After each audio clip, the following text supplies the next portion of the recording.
भाई दोस्तों, ये ऐसा है कि शब्दों में जितना भी शब्दों में सच नहीं आ सकता, ठीक है, ये तो पहले ही समझ लो कि सच जो है वो शब्दों में नहीं आ सकता। अब चाहे उसको तुम किसी भी तरीके से समझ सकते हो। भाई कबीर ने बोला नाम अनाम है, या जो भी बोला है साइंस में मान लो कि वो इन्फिनिटी है, कि वो इनफाइनाइट है, मतलब असीमित जिस चीज को बोलते हैं। हम मॉडल की बात कर रहे थे ना, तो शब्दों के अंदर सच नहीं है, ठीक है, ये पहली बात तो ये समझ लो आप। चलो इसको मैं बना ही देता हूँ ना, साथ के साथ करते हैं इसका हल, साथ के साथ भी कर सकते हैं, इसमें क्या है ना। चलो मान लिया डब्बा हमने,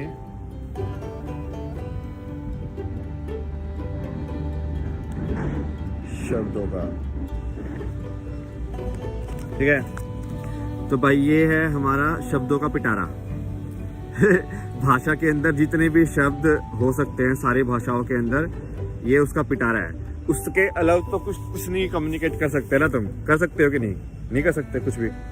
उसके अलावा तो कुछ बोल नहीं सकते हो तुम। जितना भाषा के शब्द तुमको आते हैं उतने ही तो बोलोगे। तो ये सबका पिटारा हो गया, ठीक है।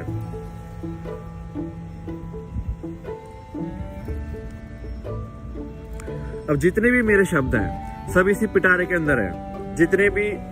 और माइंड जो है जनरली वो इसको यूज करता है, इस पिटारे का। पर इस पिटारे के अंदर कोई भी कन्वर्सेशन करने का, इस पिटारे के अंदर कोई भी बात करने का फायदा तभी होगा, मतलब उसका एक ही फायदा है कि तुम फाइनली यहाँ पे पहुंच जाओ, जो कि असली सवाल जो है। मतलब इस पिटारे के अंदर तुम कोई भी सवाल पूछोगे, मैं जवाब दूंगा, ठीक है, ऐसे एरो बन गई। फिर यहाँ पे तुमने सवाल पूछा तो मैंने जवाब देके उसको इस साइड कर दिया। फिर तुमने सवाल पूछा, मैंने जवाब दे दिया, ऐसे हो गया। फिर तुमने सवाल पूछा, मैंने जवाब दे दिया। तो आप देख रहे हो ऐसे एरो के हिसाब से कि हम घूम इसी के अंदर रहे हैं, हम घूम इसी पिटारे के अंदर ही रहे हैं। उस टाइम पे भी हम बाहर नहीं निकले हैं। क्योंकि सवाल भी पिटारे में था तो जवाब भी पिटारे में ही रहेगा। बट इससे क्या हो सकता है कि तुम घूम घूम के और असली एक क्वेश्चन पे आ जाओ, ये सब साफ हो जाए और एक ही क्वेश्चन बचे फिर बस लास्ट के अंदर। अब उस क्वेश्चन का तरीका बहुत अलग अलग हो सकता है। कोई इंसान हो सकता है कि उसको इस फॉर्म में आए कि फिजिक्स, मान लो कोई साइंटिस्ट है तो वो इस फॉर्म में आ जाए कि सबसे छोटा पार्टिकल कौन सा है, कितना ज्यादा, मतलब एंटिटी तो वही चीज होगी ना, इनडिविजिबल जिसको बोलते हैं। इनडिविजिबल मतलब जिसको तोड़ा ना जा सके। कोई सबसे छोटी इनडिविजिबल एंटिटी कौन सी है यूनिवर्स की, तो यदि उसको तुम डिस्कवर करते रहोगे, माइक्रोस्कोप बनाते रहो 10 टाइम्स 10x9 टाइम्स जूम कर करके, और भाई जैसे जैसे पार्ट ऑब्जर्व करने के तरीके तुमने निकाले हैं, ठीक है, निकालते रहो, तो तुम फाइनली कहीं ना कहीं तो पहुंचोगे कंक्लूजन पे ना। तो वो एक कंक्लूजन जो असली सवाल है वो ठीक है। यही सवाल रिलीजन के अंदर गॉड के फॉर्म में भी डाला गया है। तो गॉड का फॉर्म भी वही फॉर्म है कि भाई गॉड मतलब क्या है कि जो हर जगह है, सब कुछ जानता है, सब कुछ कर सकता है, सब, मतलब जो सब कुछ वही है बेसिकली, समझ रहे हो। तो वो क्वेश्चन भी वही क्वेश्चन है जो साइंस वाला बंदा पूछ रहा था कि सबसे छोटी चीज कौन सी है जो जिसको तोड़ा नहीं जा सके। तो चूंकि वो छोटी चीज ही तो गॉड हो जाएगी फिर, समझ रहे हो, उस चीज को तोड़ा नहीं जा सकता। तो इसका मतलब सारी चीजें उसी चीज से बनी हुई है, तो वो छोटी चीज गॉड हो गई, वही भगवान हो गया ना।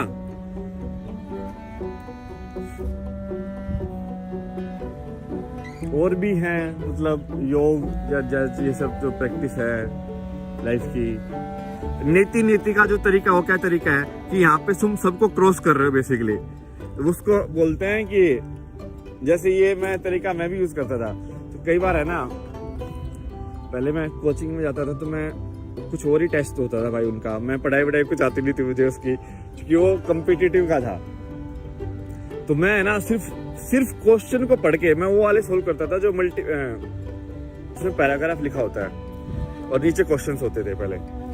तो उस पैराग्राफ के अंदर भी नॉलेज होती है बेसिकली। उस पैराग्राफ के अंदर समझाया गया है कि जैसे वो समझाएगा पहले एक पैराग्राफ के अंदर की प्रोबेबिलिटी क्या होती है, P/Q होती है, और फिर ये ऐसे ऐसे है, और फिर 3 क्वेश्चन होंगे।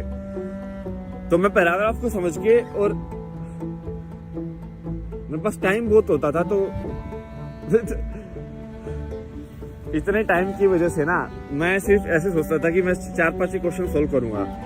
तुम आराम से पढ़ता था उसको, तो इसलिए कि तुम किताब पढ़ रहे हो, ठीक है, और वहीं पे पढ़ के, वहीं पे समझ के और वहीं पे अप्लाई कर रहे हो। बट उसमें ना सीधा सीधा अप्लाई नहीं होता था, क्योंकि तुमको इतना ज्यादा इन्फॉर्मेशन है नहीं, उसमें इतना ज्यादा बताया नहीं गया। तो मैं क्रॉस कर करके देखता था, तो ये तो नहीं हो सकता, चलो। और बहुत बार इनका एक ट्रिक होता है कि कंफ्यूज करने के लिए एक ही टाइप ढूंढो, तुम टाइप का आंसर कौन सा है, ठीक है। जैसे मान लो पूछा कि ये इलेक्ट्रॉन की एनर्जी कितनी होगी, तो मान लो एक जवाब है 10, एक जवाब है 3 × 10⁹ और एक जवाब ऐसे कुछ है, तो तुमको समझ रहा है कि 10 बिल्कुल ही अलग है, तो इसको तो हटा दो। क्योंकि जनरली यदि प्रश्न बनाने वाला इंटेलिजेंट है, तो उसने 3 जवाब तो ऐसे दिए होंगे जो एक जैसे होंगे, थोड़ा अंतर होगा, जिसमें एक में पॉजिटिव नेगेटिव का ही अंतर होगा, क्योंकि कई बार आंसर में वही उल्टा पुल्टा होता है। तो मैं वैसे कर करके जवाब देता था। तो जो नेति का जो तरीका है वो वही तरीका है कि तुम सब चीज को काट रहे हो, कि इसको हटा दो पहले, फिर इसको हटा दो, फिर इसको हटा दो, फिर इसको हटा दो। उसको एलिमिनेशन का तरीका बोलते हैं इंग्लिश के अंदर ना, कि इंस्टेड ऑफ क्या है तुम क्या नहीं है पे फोकस करके जा रहे हो।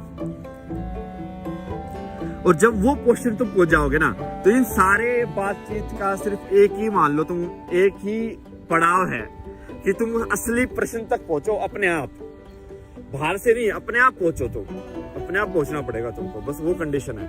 यदि प्रश्न भी मैं ही दे रहा हूँ, उत्तर भी मैं ही दे रहा हूँ, तो तुमको क्या मिलेगा फिर? प्रश्न तो तुम्हारा वाला चाहिए ना भाई, तभी तो फिट होगा आंसर तुम्हारा। आधे लोग ना आज के टाइम पे ना नकली प्रश्न लेके बैठे हुए हैं, उनको भगवान एक्चुअली है कि नहीं इन सब में कोई मतलब नहीं है, उनको बस भगवान का ऐसे कंसेप्ट पसंद आता है, ताकि वो उसका फायदा उठा सके कि भाई कभी कुछ हो जाए तो भगवान का नाम लगा दो। या कभी कुछ लालच आ रहा है, कुछ मांगना है तो भगवान का नाम लगा दो, या तुम्हारे पाप को जस्टिफाई करना है तो भगवान का नाम लगा दो, कि हाँ मैं 5% वहां पे दान दे के आता हूँ तो हो गया मेरा कोटा, मैं कुछ भी कर सकता हूँ। यही थोड़ी होता है, मतलब वो तो तुम टाइम पास कर रहे हो, वो तो बेसिकली बस तुम इस डब्बे के अंदर ना अब मछली बन गए हो, और तुम इसी के अंदर ही घूमना चाहते हो, तुम चाहते ही इसके अंदर घूमना, तो तुम इस प्रश्न का तुमको मतलब ही नहीं है, मतलब तो वो तो अलग ही जनता है। और एक और डायग्राम मैं तुमको बनाता हूँ इसी के संदर्भ में ना। हो क्या रहा है आज के जमाने में कि ये प्रश्न तक लोग क्यों नहीं पहुंच रहे हैं, ठीक है। ये जो असली प्रश्न है, असली प्रश्न तक कोई क्यों नहीं पहुंच रहा है, ये असली प्रश्न है, और फिर ये सत्य है, फिर आप सत्य तक पहुंचोगे। हम सब यहाँ पे घूम रहे हैं, क्यों घूम रहे हैं, क्यों इतना मुश्किल है ये सब? तो उसका जवाब क्या है कि इसके अंदर ये जो आपका जो पिटारा है ना, इस पिटारे के अंदर आपको घुमाया जा रहा है लालच या डर से। तो आपका ये जो आज की जो जैसे आप पूरा जो प्रोग्राम किया गया है, सिस्टम जो हो रहा है, जैसे आज भी एजुकेशन जैसे आपको दी गई, फिर आपको जैसे जॉब का पूरा दिया गया, फिर आपको पूरा फैमिली सिस्टम का जैसे बना हुआ है, वो पूरा है कि आपको इस पिटारे के अंदर ही घुमाया जाए पूरे टाइम।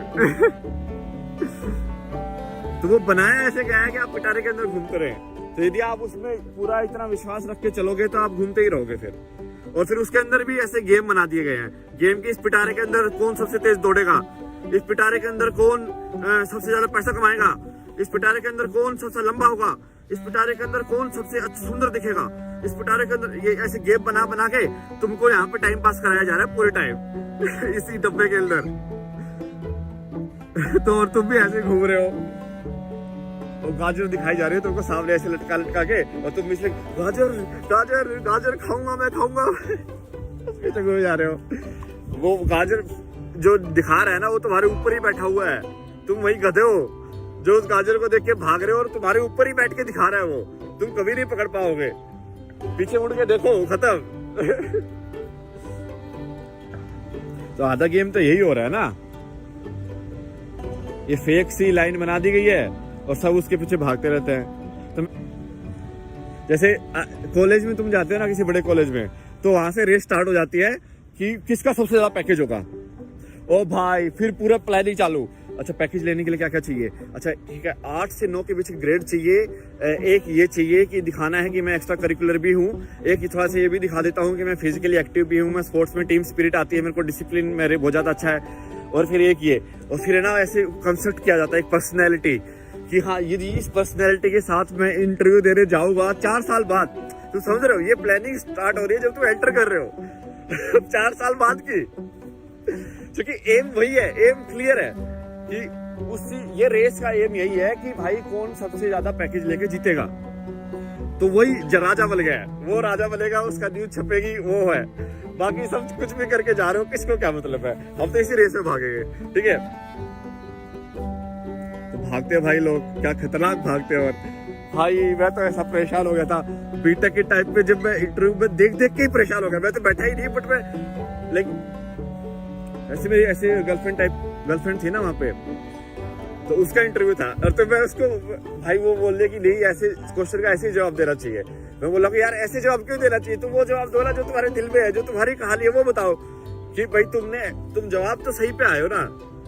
जी तुम 7.5 हो तो तुम 7.5 हो 10 में से, मतलब 75% तुम्हारे अंक आए हैं यदि किसी परीक्षा में, तो 75% आए हैं ना भाई।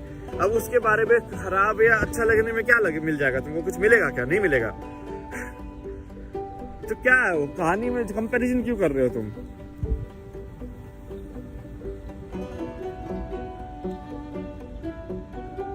क्या पता तू सीधे मुंह से वाला हो, रैपर वैपर खतरनाक कुछ भी हो सकते हो। तो क्या पता तुम खतरनाक क्रिकेटर हो, क्या पता तो क्या हो, बट तुम उस 40 पे ही अटक जाओगे, 50 पे अटक जाओगे, 75 पे अटक जाओगे। बट अब दिक्कत क्या है ना कि जो इंटरव्यू थे वो भी चाहते थे कि लोग वैसा आंसर दे, और ये मुझे बहुत अजीब लगा। बोला यार ये तो अलग ही यार, लोग ये तो सच्ची सुनना नहीं चाहते, मतलब ये तो लोग तो सुनना ही नहीं चाहते कि इस बंदे ने भाई कितनी स्ट्रगल कर करके सीखा है लाइफ में कि कैसे ये सब चलता है, कैसे होता है। नहीं, उनको तो बस वही वो बना बनाया रोबोटिक आंसर चाहिए। तो बेसिकली उनको शब्दों का एक बना बनाया रटा रटाया आंसर चाहिए, और तुम दे दो तो बस हो गया, तो पास हो गए, तो बन गए तुम माइक्रोसॉफ्ट के हीरो, गूगल के हीरो।